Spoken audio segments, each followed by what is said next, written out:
PFE, Portfolio for Employment, est un nouveau projet financé par la Commission européenne au travers du programme Erasmus+.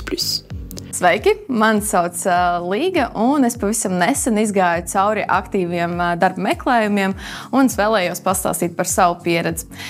Meklējot darbu, es izgāju cauri dažādiem piedāvājumiem un izsūtīju savu CV uz tādām pozīcijām, kurās es sev izskatīju sev svarīgus faktorus, un kas man likās, ka man varētu būt piemēroti. Tur es izskatīju par to, kāda ir darba kultūra, vai viņam tiek piekopta šī mentoru sistēma, kādas ir ģērbšanās etiķete, un vai šī darba vieta ir ergonomiska un tuvu manām mājām, tā lai viss būtu ērti. Un es tiku uzaicināta uz vairākām intervijām, taču, diemžēl, pēc šīm intervijām es saņēmu diezgan negatīvu atbildi.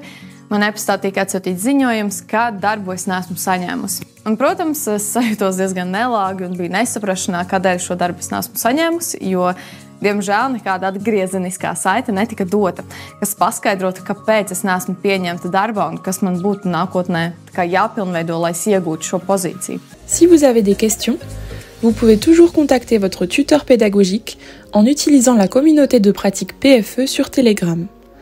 Vous pouvez également contacter les partenaires PFE en envoyant un message via les pages Facebook et LinkedIn du projet PFE, en laissant un commentaire sous une vidéo sur la chaîne YouTube PFE ou par email via le site PFE. Toutes les organisations qui utilisent les ressources du projet PFE doivent mettre en place une politique claire de protection des données, conforme aux exigences du RGPD.